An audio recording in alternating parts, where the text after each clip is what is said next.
am the Senior Program Manager at the National Apartment Association's Education Institute. I'm so glad that you are here today for this really special session. We have an amazing speaker for you.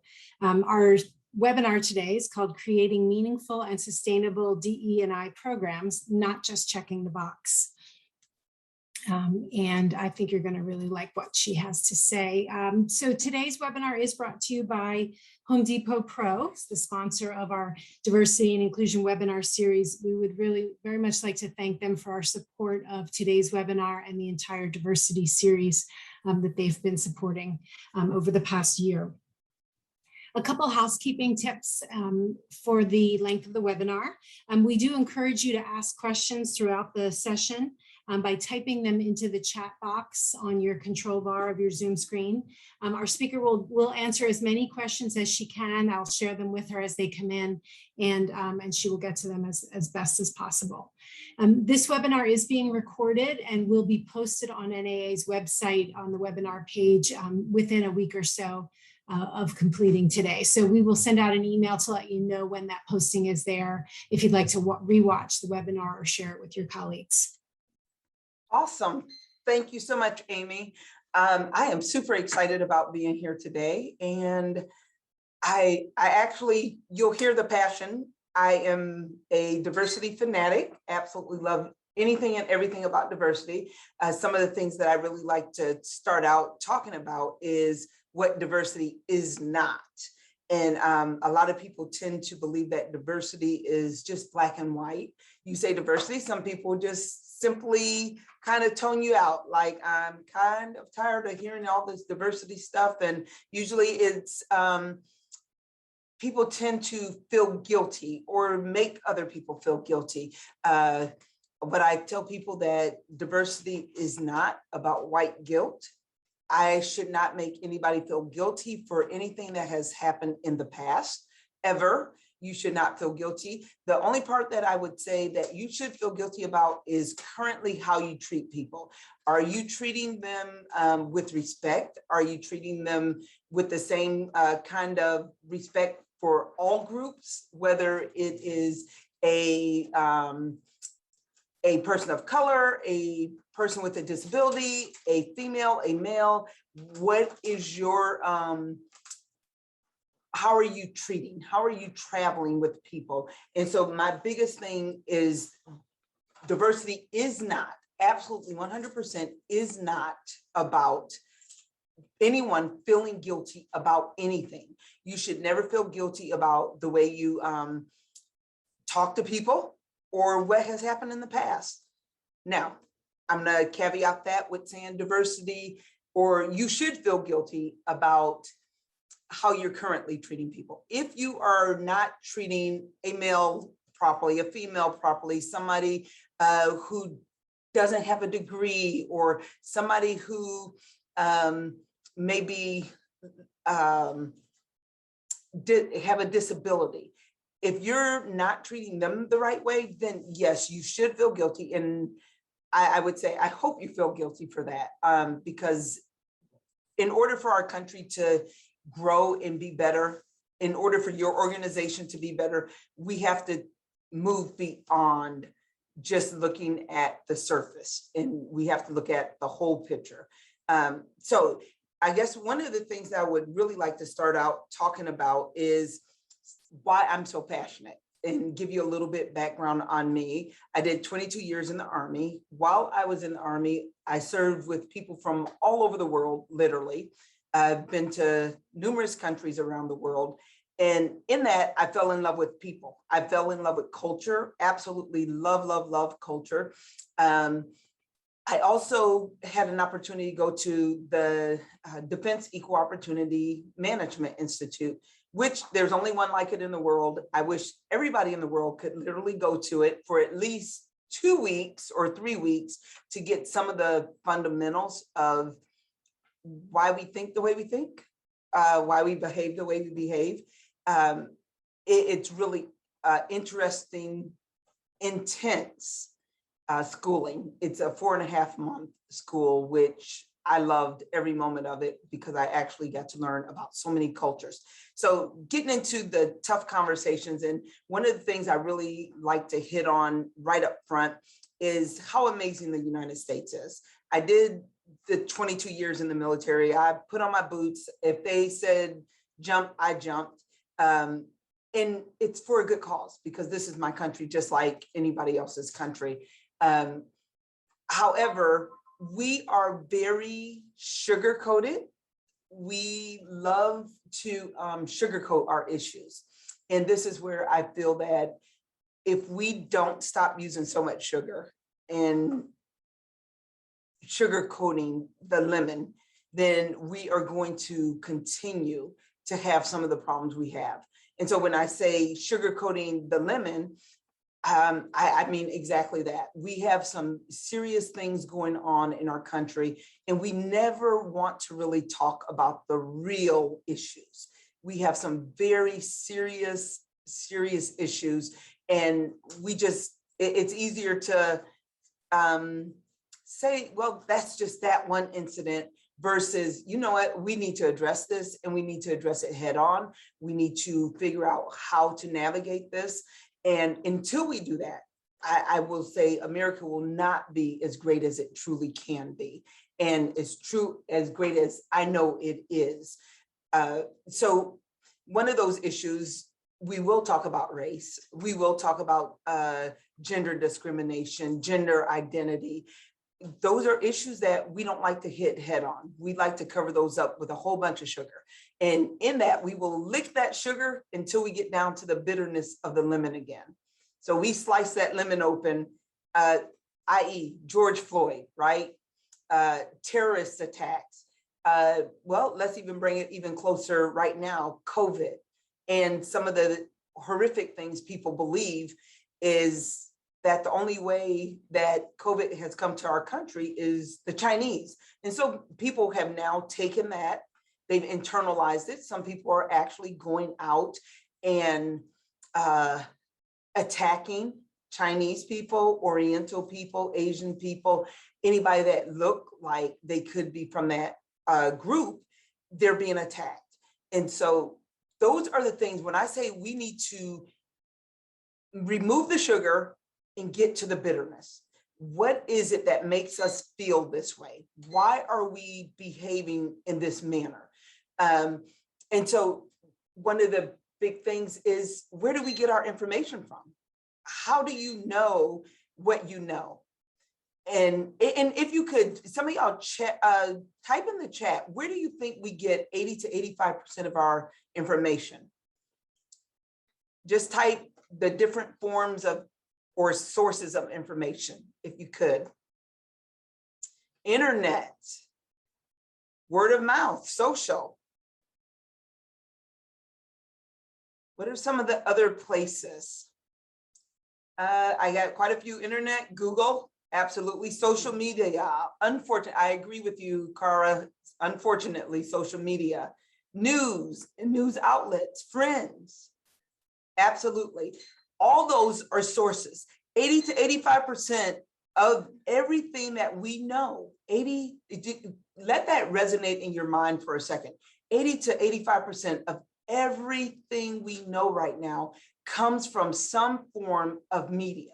When I grew up, I'll kind of tell my age a little bit, at 12 o'clock, and you can, look, if you are as old as I am, please make me feel good and put in the chat, you know where I'm coming from. When I grew up, at 12 midnight, the TV went out. It wasn't because mom turned off the TV. It wasn't because dad said it's bedtime. It was because TV went out. They played the national anthem, and that was it until the next morning. So if you didn't catch the news during that time, or you didn't read the newspaper, you didn't find out about it until the next day, unless somebody called and say, did you hear what happened on the news? We had 3 news outlets. I love it. The national anthem actually signed us off for the night, off the air. It was gone. But we had 3 outlets. Anybody remember what those were? Only 3. Like, some of the younger people on this call are like, what is she talking about? But we literally had 3 news outlets And they were ABC. There you go. Somebody just put it, ABC, CBS, and NBC. If you were lucky enough, you actually might have gotten PBS, but that was it. And that was our news source. Right now, it's so much more. You have news 24 hours a day, 7 days a week. Things are constantly happening and you see them firsthand. I.e., when we went to combat, there were news programs that were anchored in. They were with us on the battlefield, right? So news is out there nonstop. Now you have, unfortunately, and it serves a good purpose if used properly, but the internet, you have Facebook. Boy, we know that that's 100% accurate, right?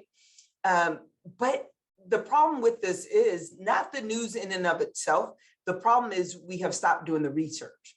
We just take it as face value. I could go on right now, get on Facebook, and I could say a lot of stuff and it could go viral. And then I might come back and say, oh, I'm sorry, I made an error. Well, that story may have been shared a whole lot more than me coming back out saying, oh, I'm sorry, I made that error. So we are so inundated with news, and we're getting our news and all our information from these sources, whether it's the radio, whether it's the TV, whether it's the internet. That's where most of it comes from.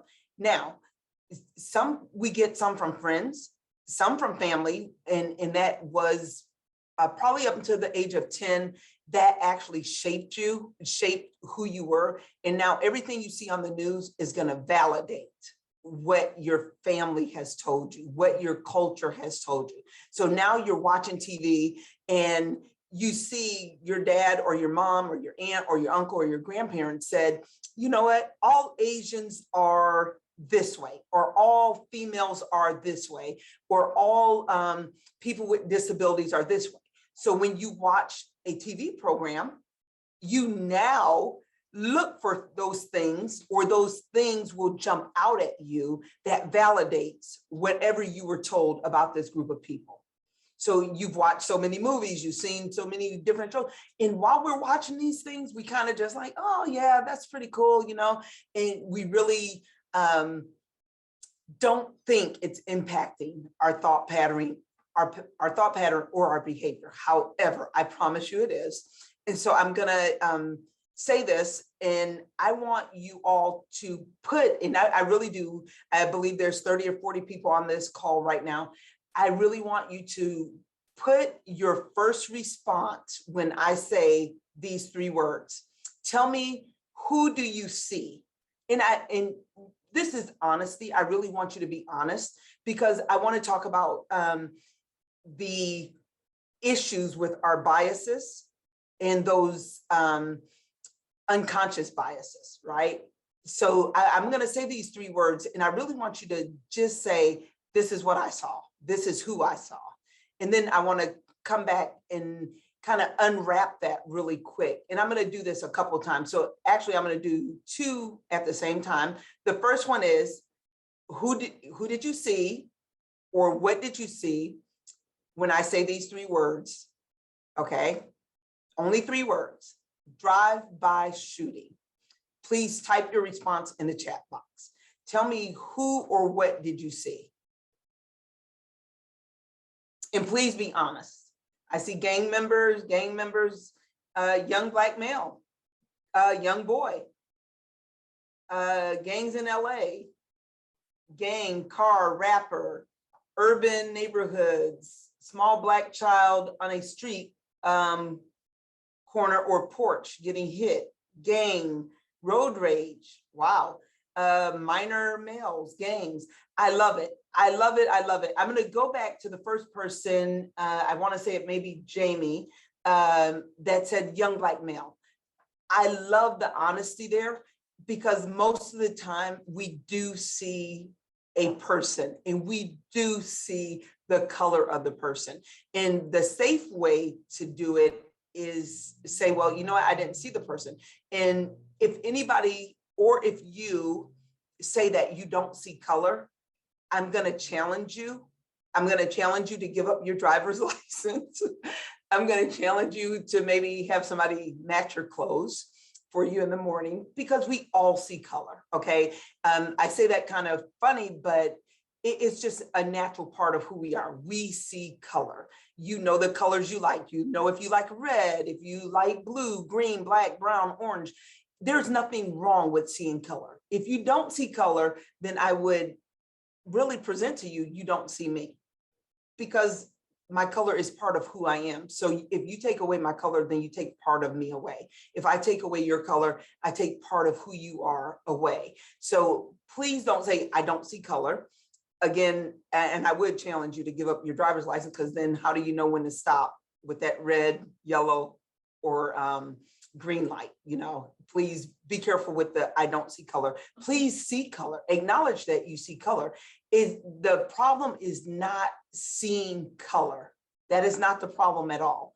The problem is, what do you do or how do you react when you see color? I'm going to say that again. The problem is not seeing color. That is not the issue. The problem is, what do you do or how do you react when you see color?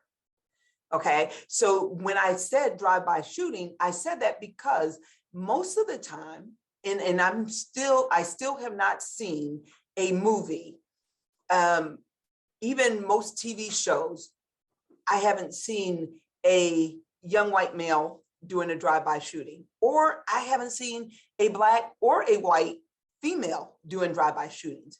They are usually, as I believe Jamie said, and if I'm saying that wrong, I only see a few letters of your name, but only a few people actually will admit that they see the color. I have actually done this many times, probably with hundreds of people, and most of the time they will tell me, I see the color of the gun, gangsters, you know, thugs. I've actually had somebody tell me the color of the barrel was silver or black, or the color of the car was purple. If you saw that color, then chances are the first thing you saw was the person. And so when we say that we see gang members, a lot of people identify gang members. And again, I'm not making a general statement on everybody, because some people on this call very well may have saw a Caucasian person, right? Or a Asian person. But most of the time on TV, where we pull our information from, we get that and we see a brown person, right? Somebody, as Jamie said, a young black male. A Hispanic person is another group that is often targeted as or shown as those people that do drive-by shootings. So I'm going to take it out of that lane of the race color here, but I'm going to say something else. And what I'm trying to get us to see is our biases and our unconscious biases. And when I say the unconscious biases, those are the things that we don't even realize we're doing. We don't realize that, oh my gosh, where did I get the idea, right? How did I come up with this notion that it was gonna be a Black gang banging drug dealer, thug guy, or a Hispanic or an Asian or a white? Where did that idea come from? And most of the times it came from something you watched innocently on TV, or something you heard from your family and you thought, well, that ain't gonna impact me. But later on, you start seeing it validated while you're looking at the news, or while you're watching a movie at the theater, right? So when I talk about biases, those are things that we know, okay? I know that I may have a bias with red. I don't look good in red, in my opinion. It clashes with me. So that's my bias. I don't like red. The problem comes in is when I don't know I don't like red, and I see somebody wearing red and I start treating them different. Now I'm doing that in such a very elementary level, but we do it all the time and don't realize it. Ladies, gentlemen, I would say that you're walking down the street and you've seen so much on the news about the type of people, right? Again, the type of people who will rob you. And so when approaching a group of men, you might grab your purse a little tighter. You might literally walk across the street. You might turn around and go the other way. Okay, so those are things that will catch your unconscious bias. And you don't even realize you're doing it. You don't realize that when this person walked in the room, you tensed up. And I would tell you to pause and ask yourself why. And chances are it's because of an unconscious bias. So let's go to the next one. I said I was going to do 2 of them. I did the drive-by shooting. Now I'm going to say 2 words, and I want you to type in the box, who did you see? And this one, I usually get the real answers on. So terrorist attack, terrorist attack. Type in the chat box for me, who did this attack? Bin Laden.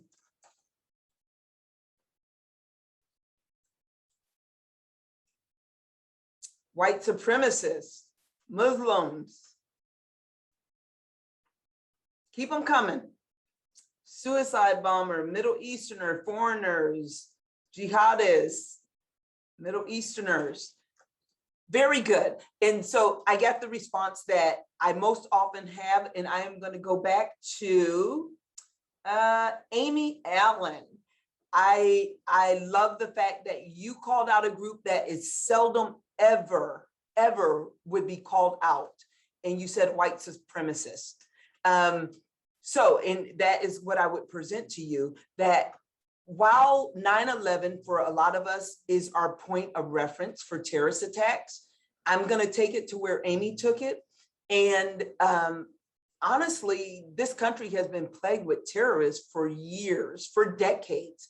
Terrorism is simply anybody or a group of people who may invoke terror or fear on others. So that would cover absolutely white supremacists, that would cover gangs, motorcycle gangs, that would cover a lot of people. While a lot of us will tend to believe that the only terrorists are the Middle Easterners, if you hear on the news that there was a terrorist attack, a lot of times we immediately say Middle Easterner, easily. In view of 9/11, and we just finished celebrating and not really celebrating, commemorating 9/11, you kind of think about that, Middle Easterner, but at the time, we didn't know who did it. So I'm going to tell you a story. When I was in the Equal Opportunity School, we literally had just started. We reported to the school on a Friday prior to 9/11 happened. We signed in Saturday, Sunday, we did nothing. Monday, we went to class and they just told us this is how class is going to go. It's going to be intense. Literally, some people would drop out because they couldn't deal with the rawness of the class. And so on Tuesday, 9/11 happened. We're all in a room, we're all taking this test, and all of a sudden you see the facilitators, they start scurrying around. And it's before we had all the big, nice, big screen TVs, wall mounted, is when they had the TV on the cart. They wheeled the cart into the room. Of course, we're still thinking, is this part of the class? Because the day before they're telling us how intense the class is. Are they just trying to get a reaction out of us? Well, when they turned on the TV, we saw the remnants of the first plane had already hit. The second plane hit shortly thereafter, and we're all military. And there's people from all around the world that is in this class. Literally, we have people from Africa, we had students from Canada, we had, I believe, students from Korea. So there was just people from all around the world in this class. We see the second plane hit and we believe, okay, we're done with class. We're getting ready to go to war. We've been hit on our home turf. And everybody on this call, if you're old enough, if you're over 22, maybe, you probably remember exactly what you were doing in that moment. So when we saw this, immediately we watched it for about 30 minutes, and then the facilitators, the instructors told us to go to our room, try to contact our loved ones. Just see if they're okay. Some people could, some people had their families who worked in the Pentagon. Some people were working in DC. So there was people working, or loved ones working, all over the place. We come back. So an hour and a half has passed now from the time we saw the first plane to the time we come back to class. The instructors, we sit in a circle and they do this thing that we call processing. Anytime anything happened or we went through any event, we process. And the processing would look something like this. How are you feeling now? Or what did you feel when you heard them do or say? And so the question was, how are you feeling? And for the most part, the students in the class, I'm scared, I'm angry, I'm frustrated. It was mostly one word. We came to one gentleman, and 20 years later, this impacted me so much, I still talk about it. 20 years later, I can hear his voice. He said, without hesitation, he said, I want to go kill every Middle Easterner I see. That literally floored me. It impacted me so much that I started crying. I gathered myself, and then, of course, just the person who I am, I have to challenge that, because it blew my mind that you want to go do more harm. And at this time, we had no clue that it was a Middle Easterner. And at that time, even speculation on TV, there was nobody speculating who did this. Everybody was literally still in shock, still like mortified, like what just happened. And so when he said it, I did cry, I got myself together. And then I looked at him because I was so stunned, and I asked him this question. And of course, he looked at me like I was crazy, but I asked him, when Timothy McVeigh did what he did in Oklahoma City, did you look at yourself in the mirror and want to commit suicide? Did you want to go home and kill your mom, your dad, your sisters, your brothers, your nieces and your nephews, your cousins, your aunts, your uncles, your grandparents?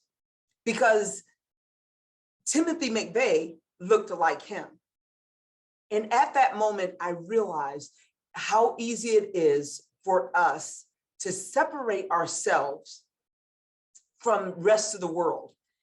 I can categorize myself one certain way, and I can stay in that actual zone. And I can say, well, those people over there, right? Some people do have that terminology, those people. However, we are all part of those people.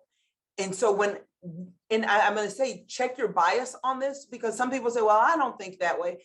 Next time you get ready to get on the plane, after 9/11 happened, I almost guarantee if you flew anywhere and you saw somebody dressed in Middle Eastern attire, even if you were not a praying person, you probably start praying like, please don't let them get on my plane. Please don't let them get on my plane. While it sounds comical, that was reality, because it was so raw and so real. And people automatically put those planes flying into the World Trade Center and into the Pentagon and into the open field with only something a Middle Easterner could do. After I asked him that question, and years later, I started thinking, where did he get the idea that it had to be a Middle Easterner? Where did that come from? At that time, we really hadn't had a lot of terrorist attacks, again, air quotes. We hadn't had a lot of terrorist attacks done in this country by Middle Easterners. So why did he think it was a Middle Easterner? What made him come to that conclusion? And I started thinking about it. Well, if you go back, and I always tell people, please fact check me. If you go back to, I will say, the early 70s, 80s, even maybe the 90s, all the terrorists I ever saw in any movie, they were always of Middle Eastern descent. Even so much so, our cartoons, if there was somebody with a bomb strapped to them, it was somebody dressed as if they were Middle Easterners. That blew my mind, because this gentleman, he was maybe about my age, if not a year or two younger, but I realized that's probably where he got that idea that it had to be a Middle Easterner without hesitation. The same way as when I asked the question, we typed in, it would be a foreigner, a Middle Easterner, somebody of that descent. I pose to you, and again, going to what Amy said, extremist organizations, they are terrorist organizations by the definition of terrorism. Any extremist, and I don't care if it's the Black Panthers, I don't care if it's the neo-Nazis or the gangs, the Crips, the Bloods, any of those are terrorist organizations because they instill fear. They literally instill fear in individuals or communities of people. A lot of people will be held up hostage in their own home because of these organizations. I don't care what community you're in. If the KKK march down the middle of the street, a lot of people, while it may not impact your social group, I will tell you, if they're marching down the street, it's going to impact my social group. It's going to impact the Hispanic or the Asian social group, right? It's going to impact the transgender or a homosexual social group. Those are groups that are impacted by these other groups that say you're not good enough, right? So when we talk diversity, we're talking across the board. What are those things that we have biases and we don't even realize we have biases with? And those are our dangers. Those are our blind spots. In a blind spot, I often tell people, when you're driving, one of the first things I learned in driver's ed is always check your blind spot. Look over your shoulder. While you can check the rear view mirror, you can check the side view mirror, but in every vehicle, there is a blind spot. And if you are not familiar with your blind spot, you can end up in a bad accident. Something that you never meant to say, or you thought it was an innocent comment, it turns into a huge ordeal. You thought you were complimenting somebody, and it really turned out that it was an insult. So those blind spots you need to be really familiar with. Ask the questions. And so when I started the conversation out talking about the sugar-covered lemons,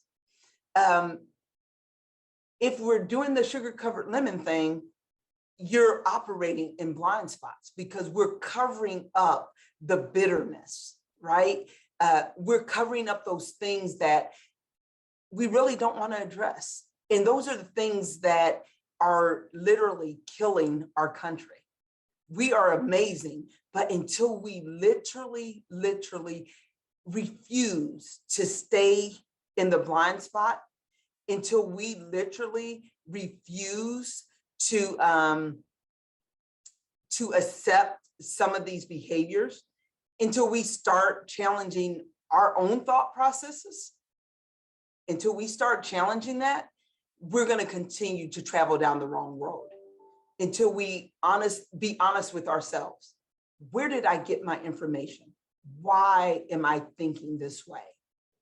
I'm going to pause. I'm going to let, if y'all have questions, and then I'm going to keep going because I still have a little bit of time, but I am going to pause if anybody have questions. I see somebody said, but how maddening that the previous administration refused to call white supremacist terrorists. So much harm was done. So many awful biases were given. Justification, absolutely. You're all over it. there was justifications when that happened over that last 4 years. How in the world do we undo that harm? I love the question. Absolutely love the question. I can't see your name, but amazing question. And you also made some great points. That one individual did do damage, but I say each and every one of us is responsible in what we can do. How do I stop someone from making racial comments? How do I challenge someone from their behavior, with their behavior? Simply by speaking up and speaking out.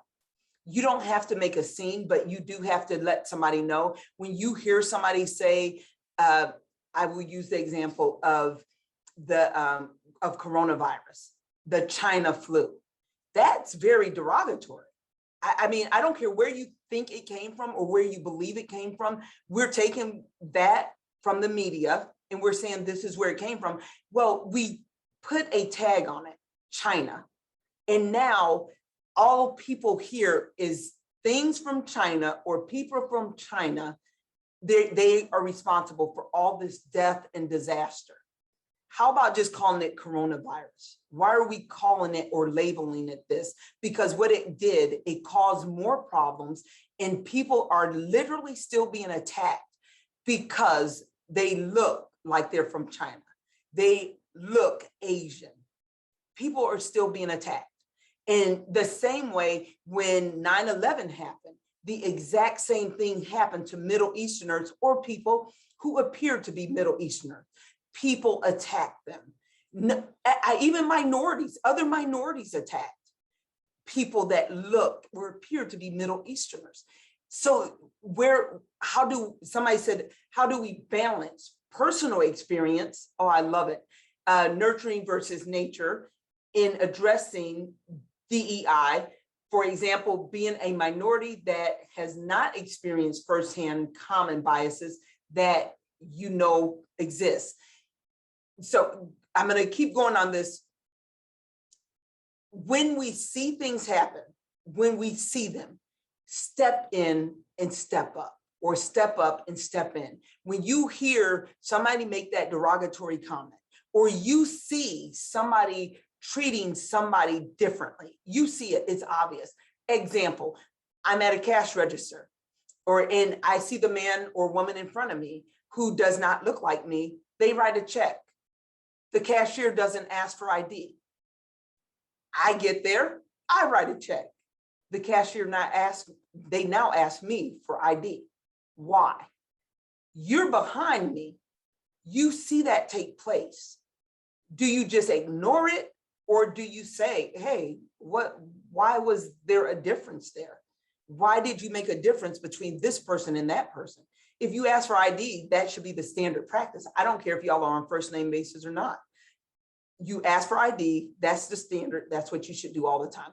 And until people start stepping up and standing up and saying, wait, this isn't right, until we start having those very real, very raw conversations, I like to say, until we become comfortable or uncomfortable being comfortable, until we become uncomfortable being comfortable. It's easy to get comfortable in, well, it doesn't impact me, it doesn't matter, that's you, that's that group over there.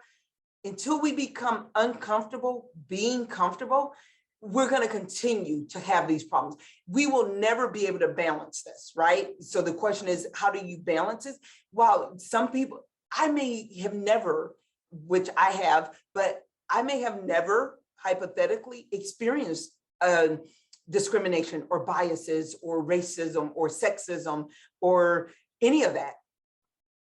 So, well, it's not real. It's not real. It's just, she's just making that up. She's just whining about something. And ladies and gentlemen, I have heard that over and over again. When the whole thing happened with George Floyd, I can't tell you the number of times I heard people say, well, my life mattered too. Black lives matter. Well, my life mattered too. Police officers' lives matter too. And I will tell you, and I promise you this, there is not a Black person or a brown person, a woman or a man that wants to stand up and have to say, my life matters. I don't want to ever have to tell anybody that. I should not have to tell anybody that. The problem isn't that other people's lives don't matter. I believe a police officer, a white person, an Asian person, a black person, everybody's life matters. Even the criminal's life matter. Everybody's life matter. However, the problem is everybody's life does not seem to matter equally. That's where we have the problem. That's why you have people standing on the corner saying Black Lives Matter. Because until all lives matter equally, until my son's life matter just as much as your son's life matter, until my mom's life matter as much as your mom's life or your grandma's life matters, we're going to continue to have, again, these hard conversations. We're getting defensive over the wrong thing. Absolutely, that police officer has a split second to make a decision. In every case, I don't care if the person they are stopping is Black or white. If you look at the data, how quick am I pulling out my weapon if the person is a minority versus a majority? Just kind of step back and don't be defensive. Get uncomfortable being comfortable and ask yourself, really, truly, and this is something I don't need you to answer for me, but it's something that until we have these conversations, is something that we all need to ask ourselves. Why is it okay that I feel okay or justified mistreating somebody who is homosexual? Why do I feel that's okay? Right? Why is that okay with me? Why do I feel it's okay to beat up Chinese people? Well, I'm justified because they brought this corona over and my great grandma died from it, right? Is that really the way we want to operate in this country? And I will tell you that's the way we currently operate. Hey, Michelle.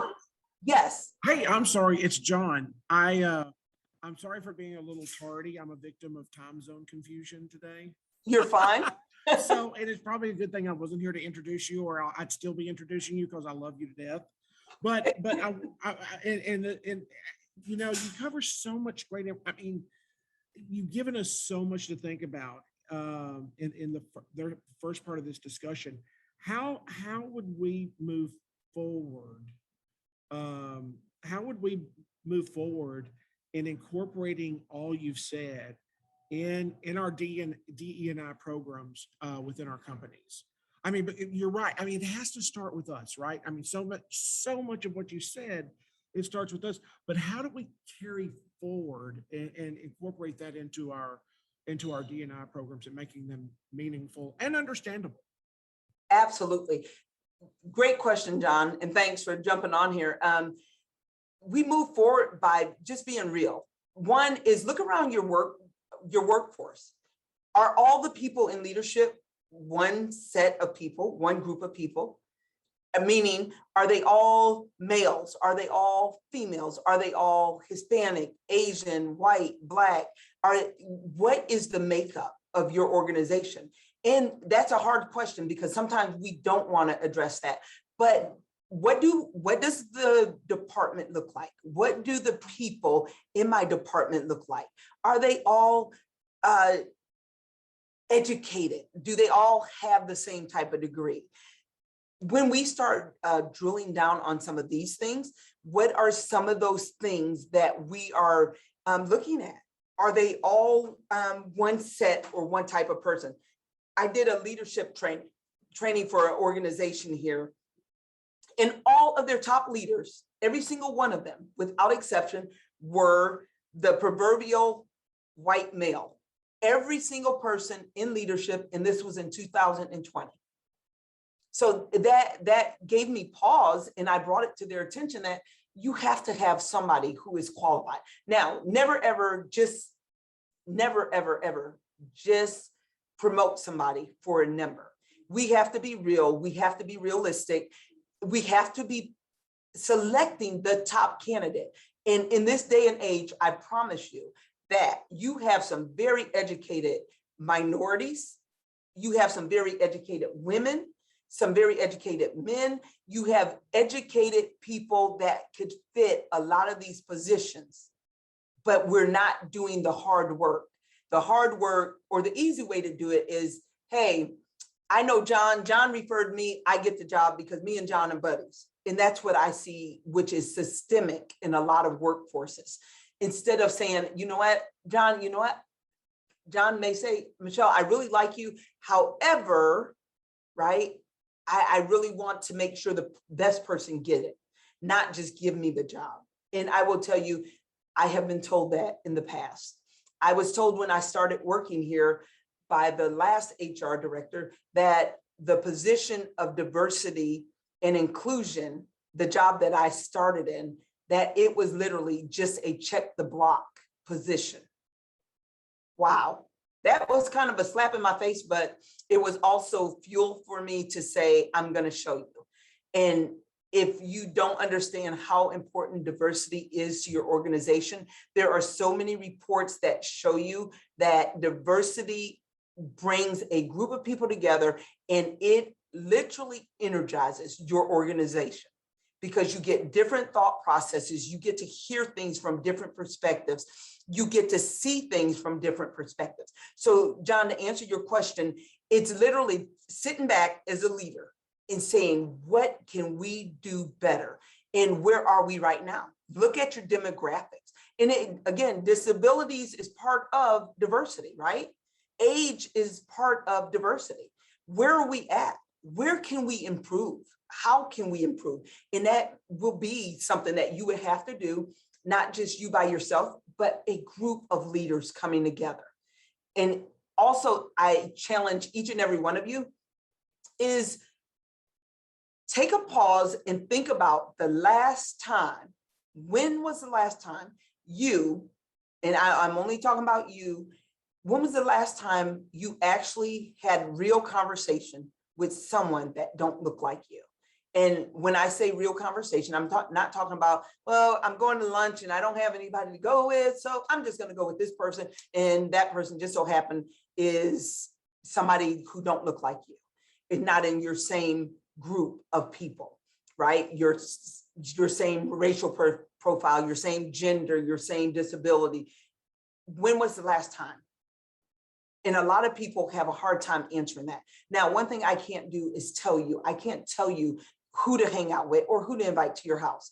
But I can tell you, when you limit yourself to only talking to or communicating with and having real dialogue with those people who look like you, act like you, think like you are literally robbing yourself.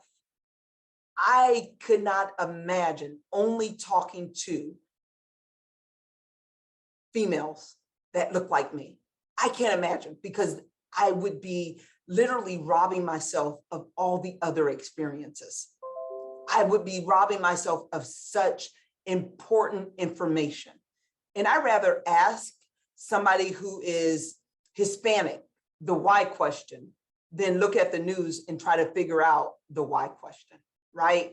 Well, why do Hispanics do that? Well, I'm gonna look at the news and figure it out. Well, the news isn't gonna tell me. However, that person that I go and address and ask, they will probably tell me. John, did that answer your question? Yeah, I think it did. I'm sitting here, of course, I've heard you speak before, and you give such a powerful presentation. It's thought-provoking is what it is. And I think that's what we all fall victim to, is not thinking about things the way that we should think about them, right? And it all starts with us. You've said it over and over through this presentation. It has to start somewhere, and it has to start with each one of us.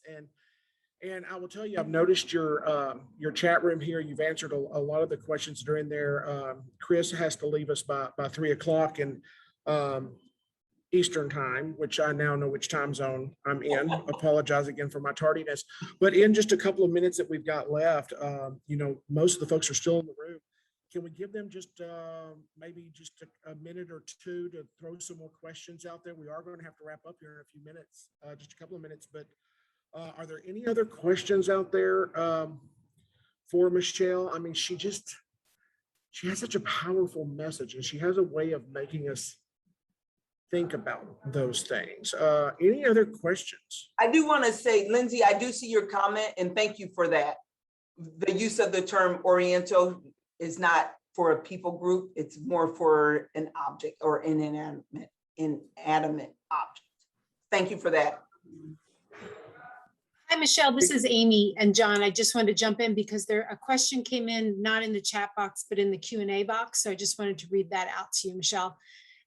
This question is, obviously in the US, most of our biases have been highly politicized, reinforced by the religious right, et cetera. And there's about a 50% deep divide.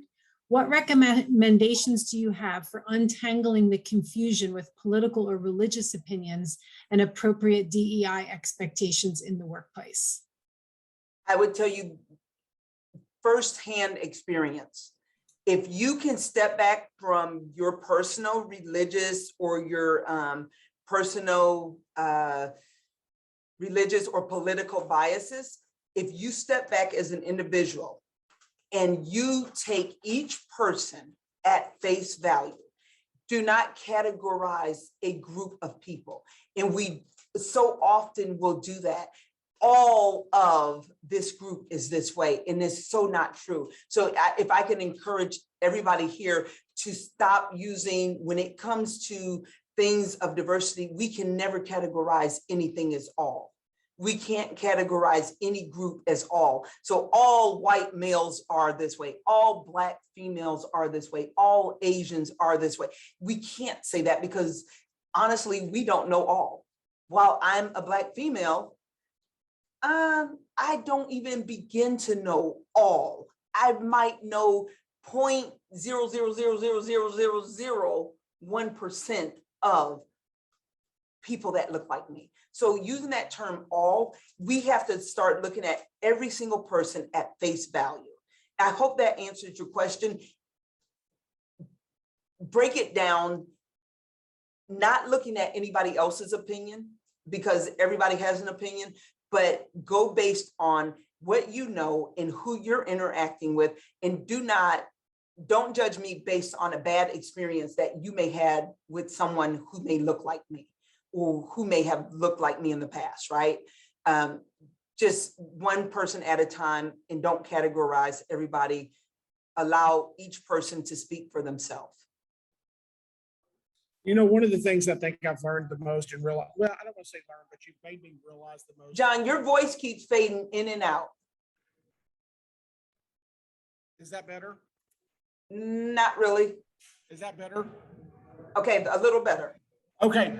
Well, we're going to have to wrap up today, but you know, one of the things that you've always helped me understand is we're all unique individuals, regardless of whether we're Black, white, brown, gay, straight. We're all unique individuals. And if we look at ourselves that way, maybe that'll help us look at others that way. And that's how we get through this together. So I appreciate your time today. I'm looking at the time. We've got about 3 minutes. I hope you can hear me. I apologize if you can't hear me. Amy and Sarah, I'm going to kick it back to you so we can wrap this up. And Michelle, as always, powerful, thought-provoking message. Thank you so much.